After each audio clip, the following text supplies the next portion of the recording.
At the moment Jesus dies, Matthew tells us that the curtain of the temple is torn in two. The earth shakes, rocks split, and tombs open. Then comes a sentence so startling that many readers almost do not know what to do with it. The bodies of many holy people who had died were raised to life. They came out of the tombs after Jesus' resurrection and went into the holy city and appeared to many people. It is one of the strangest scenes in the Gospels.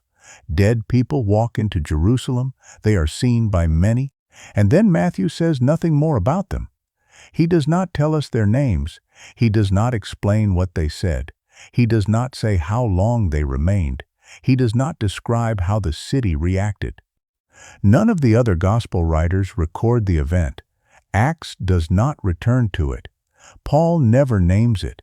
That silence has caused some readers to avoid the passage, while others have filled the gaps with speculation. But Matthew's purpose is not to satisfy our curiosity about the identity of the people who were raised. His purpose is to show us what the death and resurrection of Jesus have already begun to do. The open tombs are not a random miracle placed beside the crucifixion. They are a sign that in the death of Jesus, the power of the coming resurrection age has broken into the present world.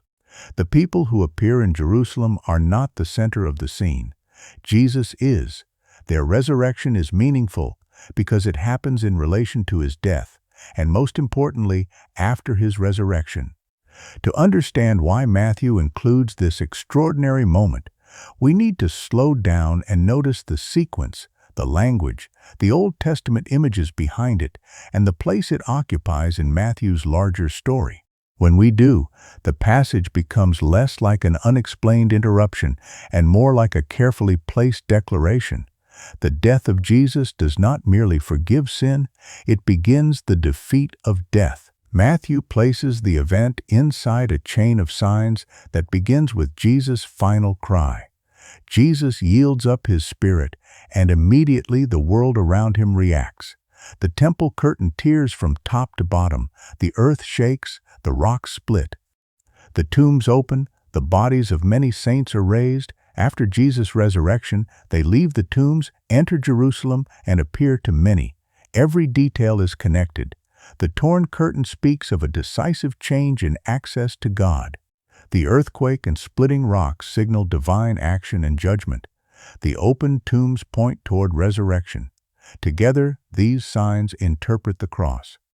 To the soldiers standing nearby, Jesus appears to be a condemned man dying under Roman power. But creation itself announces that something far greater is happening. Matthew wants us to see that the crucifixion is not merely one more execution outside Jerusalem. Heaven, earth, temple, and tomb are all responding to the death of the Son of God. The first key word is the Greek term translated tombs, menime. It can refer to burial places or memorial tombs. Matthew uses the same word again when he describes the tomb of Jesus. That connection matters. The open tombs of the saints are described with the same ordinary language used for the place where Jesus' own body is laid. Matthew is not talking about vague spirits or symbolic memories. He speaks about bodies, burial places, and people appearing in the city. The second key expression is, "were raised," from the verb igaro.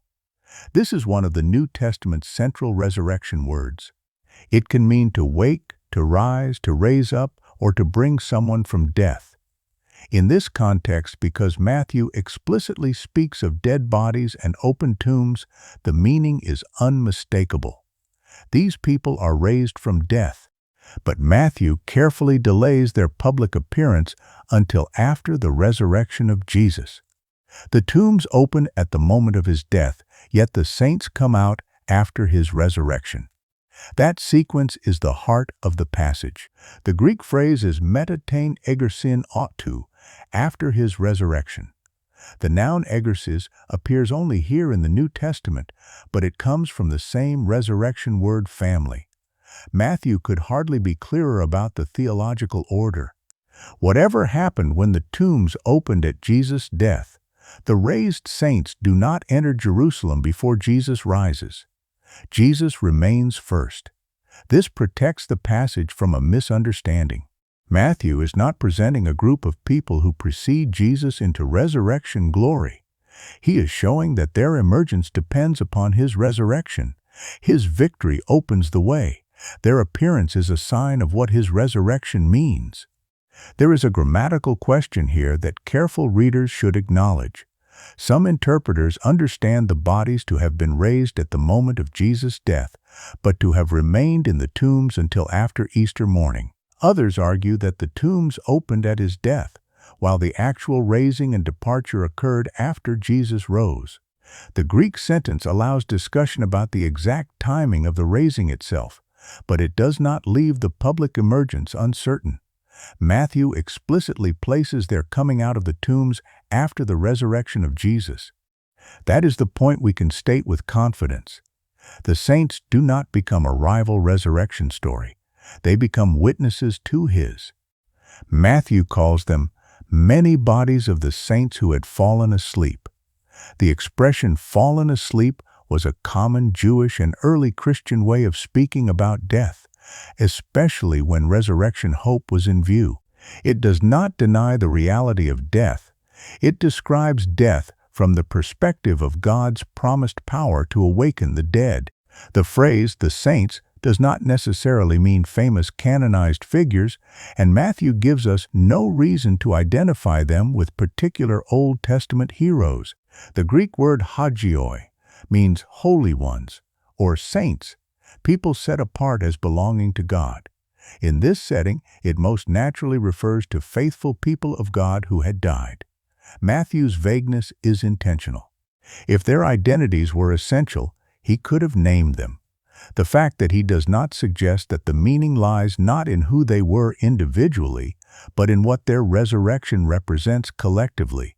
They are the faithful dead. They are those who had gone into the grave waiting for God's promise. And now, because Jesus has died and risen, some of them stand in the city alive. This is where the Old Testament background becomes essential. Israel's scriptures repeatedly connect the final salvation of God with the defeat of death.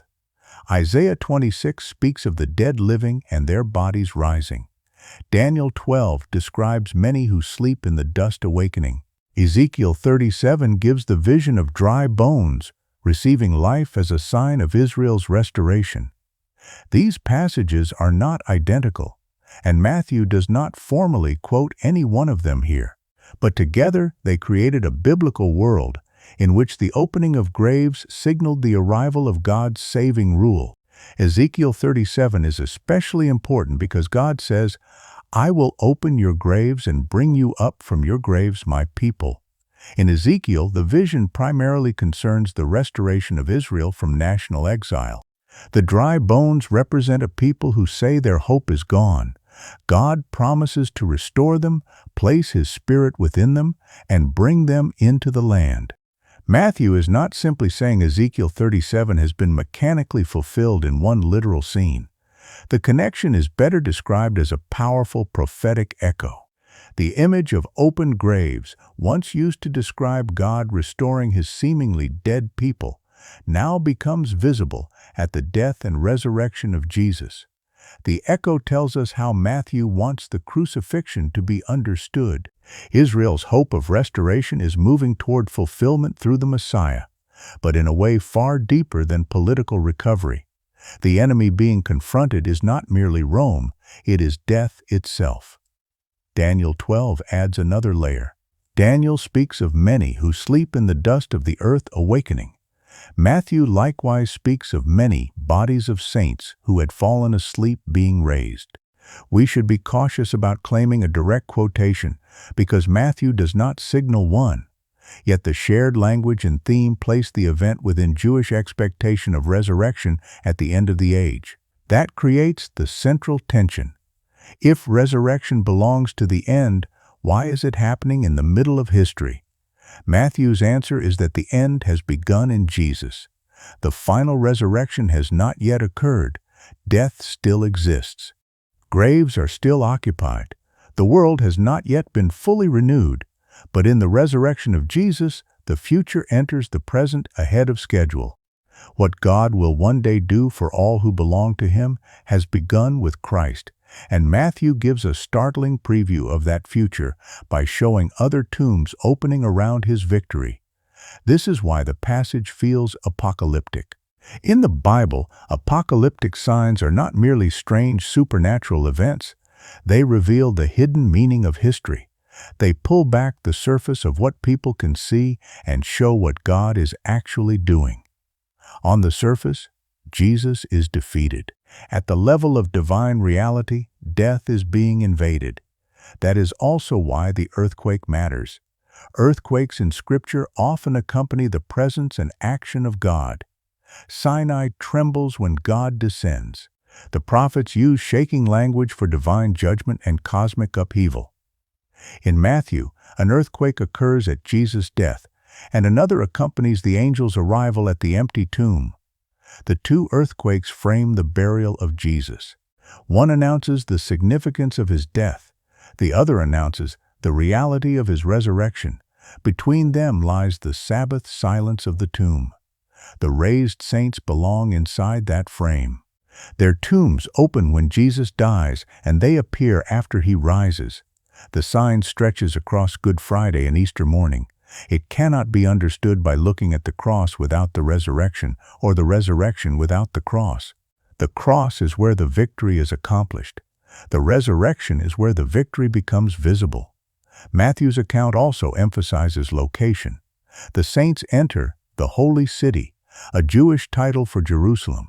Earlier in the Gospel, Matthew uses the same expression when the devil takes Jesus to the Holy City during the temptation. Jerusalem is holy because of its place in God's covenant story and because the temple stands there. Yet in Matthew's Gospel, it is also the city that resists and rejects God's Messiah. Jesus has wept over Jerusalem. He has confronted its leaders. He has announced judgment upon the temple. He has been condemned within its sphere of authority and crucified outside its walls. Now, after His resurrection, the dead enter the city alive. The symbolism is difficult to miss. The city associated with the rejection of Jesus receives a witness to the life released by His victory. Matthew says they appeared to many. The verb suggests that they became visible or were made manifest. This is not described as a private mystical experience for one person. Their appearance has a public dimension. Again, Matthew gives no speeches, no conversations, and no reactions. The fact of their visibility is enough. They function like a sign placed before the city. The Messiah whom Jerusalem rejected has been raised, and even the graves testify that His death was not defeat. Why then does no other gospel mention this? That question deserves an honest answer. We do not know. Ancient writers selected material according to their purposes. John tells us directly that Jesus did many things not recorded in his book. Luke explains that he has arranged an orderly account from received testimony. Each gospel includes events and teachings omitted by the others. Unique material is not unusual. Matthew alone records the visit of the Magi, the flight into Egypt, the death of Judas in its particular form, the guard at the tomb, and several distinctive parables. His inclusion of the raised saints fits his strong interest in fulfillment, cosmic signs, Jerusalem, resurrection, and the way Jesus brings Israel's scriptures toward their goal. Still, the uniqueness of the passage requires humility. We should not pretend to know details Matthew does not provide. We should not build elaborate stories about the identity of the saints, their conversations, or what happened to them afterward. We should also resist dismissing the passage merely because it is unusual. The responsible approach is to let Matthew say exactly what he says, then ask why this event serves his account of Jesus' death and resurrection. Some interpreters have suggested that the scene is purely symbolic or poetic rather than a historical report. They point to its apocalyptic imagery, its Old Testament echoes, and the lack of corroboration in the other Gospels.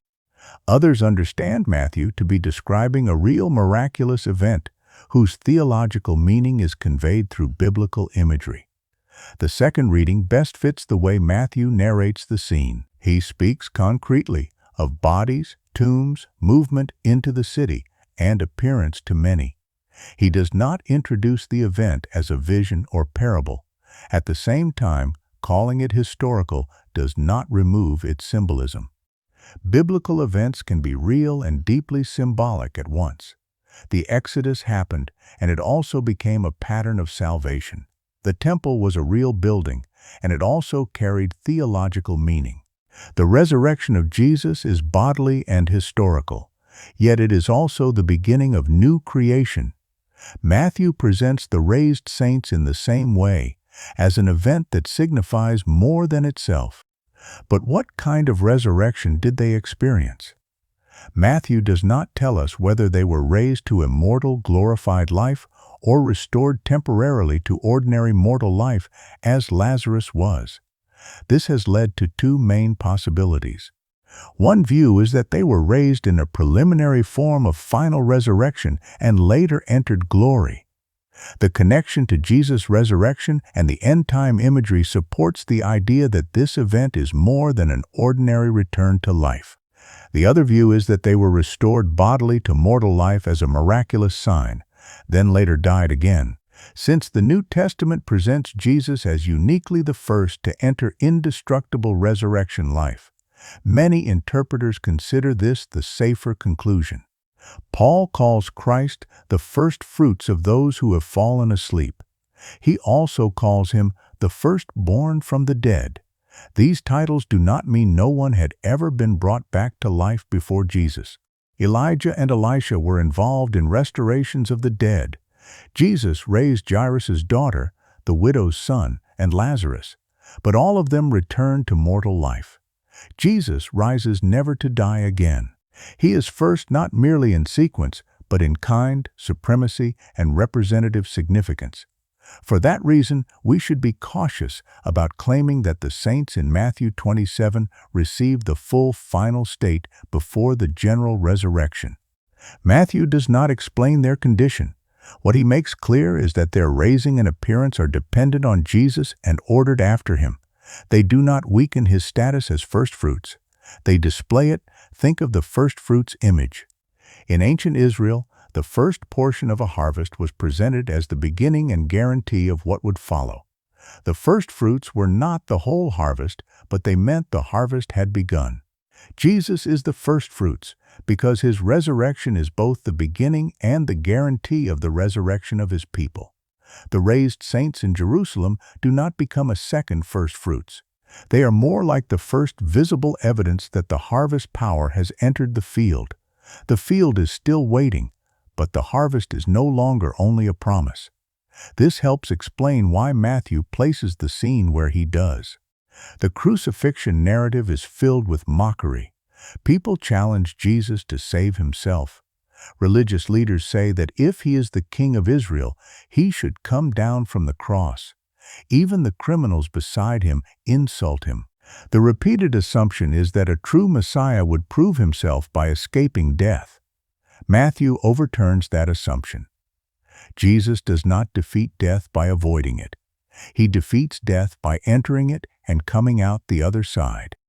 The opening tombs are God's answer to the mockery. Jesus' refusal to save himself is not evidence that he lacks power. It is the means by which saving power is released for others.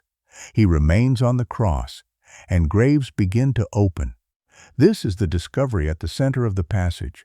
Matthew presents Jesus' death not only as the payment for sin or the suffering of the righteous Messiah, though it is certainly both.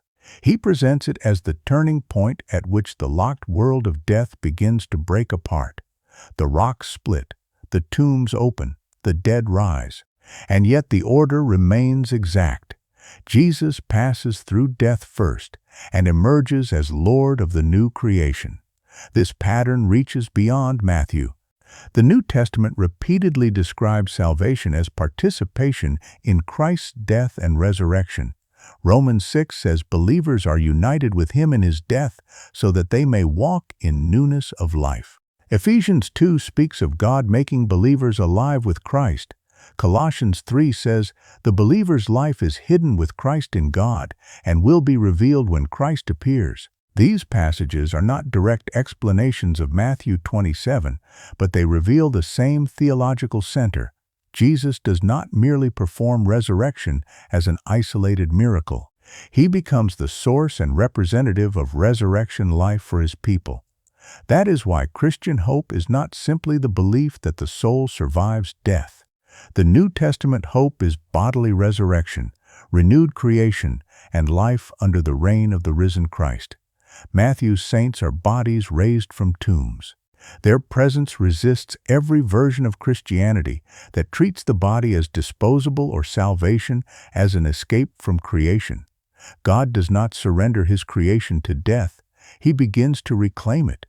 There is also a quiet pastoral force in Matthew's wording. He calls the dead saints those who had fallen asleep. From the human side, death is real, painful, and often terrifying. Scripture never asks us to pretend otherwise. Jesus himself weeps at Lazarus' tomb. Paul calls death an enemy. But from the side of resurrection, death is not final. Sleep is not a denial of death. It is a declaration that death will not have the last word over those who belong to God. A sleeping person can be awakened, and Matthew shows, in one unforgettable image, the authority of Jesus to awaken those whom the grave appears to hold. This does not mean believers are spared grief. It does not mean every tragedy will be reversed in this life. The saints who appeared in Jerusalem were a sign, not the completion of the promise.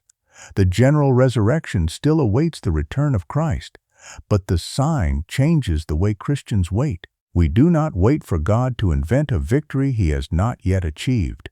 We wait for the victory of Jesus to be extended to everything it has already claimed. The difference is enormous. A promise without an accomplished beginning can feel uncertain, but Christian hope looks backward as well as forward. It looks back to an empty tomb in Jerusalem and says the future has already entered history. Matthew 27 adds another witness. It says that when Jesus rose, his resurrection did not remain sealed inside one garden tomb. Its meaning spilled outward. The dead appeared in the city. The coming age sent an advance sign into the streets of the present one. That also explains why Matthew does not follow these saints afterward. Their role is not to begin a second story. They are not new main characters. They are a signpost pointing away from themselves and toward Christ. Once the sign has spoken, Matthew returns to Jesus. The gospel moves toward the empty tomb, the risen Lord, and the commission to make disciples of all nations. The final emphasis is not on people wandering through Jerusalem after death. It is on Jesus declaring, "All authority in heaven and on earth has been given to me." That authority includes authority over the grave. The saints of Matthew 27 embody that claim before Jesus states it. Their open tombs are a preview of the authority the risen Christ now possesses. So why does almost nobody talk about this passage? Partly because it raises questions the text does not answer. Partly because it sounds unlike the ordinary world we know. Partly because readers are more comfortable with details they can organize than with signs that overwhelm them. But perhaps the passage is neglected for another reason. It makes the cross larger than we often allow it to be. We sometimes reduce the cross to a private transaction between Jesus and the individual believer. Matthew does not allow that reduction. The cross reaches the temple, the earth, the rocks, the tombs, the faithful dead, and the city. It is personal, but it is never merely private.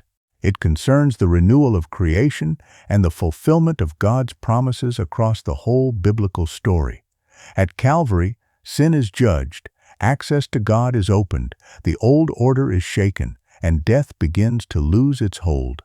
The raised saints stand at the intersection of all those meanings.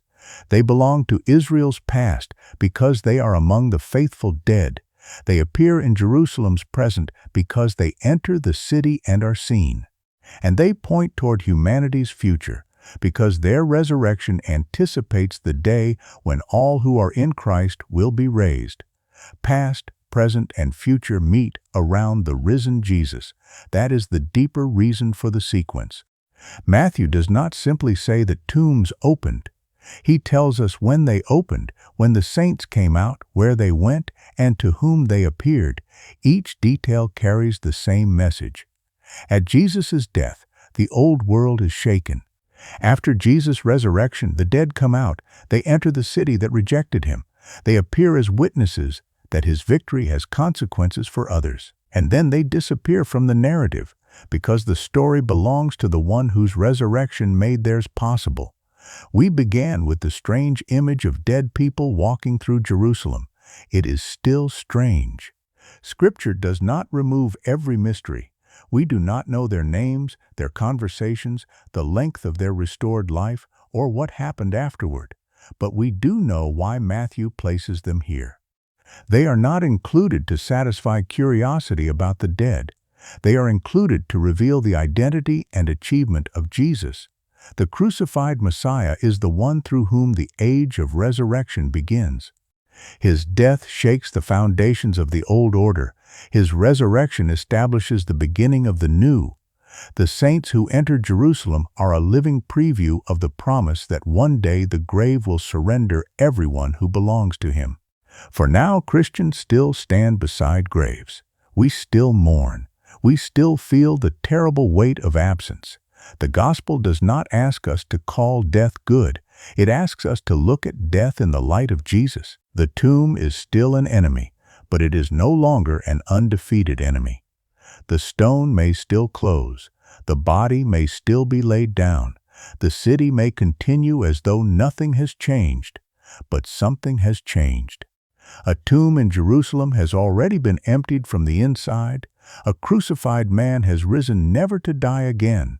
And Matthew tells us that when he rose, other graves could not remain completely silent. The saints who walked into the holy city were not the full resurrection harvest. They were the first tremor of a world being remade. And that is why this strange, brief, often ignored passage matters. It shows that Easter is not only the survival of Jesus after death, it is the beginning of death's collapse. The gospel ends by sending disciples into every nation with the message of the risen King. The mission continues because the resurrection is not merely an event to admire, it is news to announce. The one who conquered death now calls people to trust him, follow him, and live in the hope of the world he will complete. So when you read Matthew 27 and come to the open tombs, do not rush past them. Let the scene do what Matthew designed it to do. Let it enlarge the cross. Let it strengthen the resurrection. Let it remind you that the promises of God are not floating abstractions. They have entered history. The rocks have split. The tomb has opened. The King is alive. And because he is alive, the graves of his people will not remain closed forever. If this passage changed the way you see the death and resurrection of Jesus, carry that insight with you the next time you read the crucifixion story. And may the risen Christ give you a hope strong enough to stand even at the edge of the grave.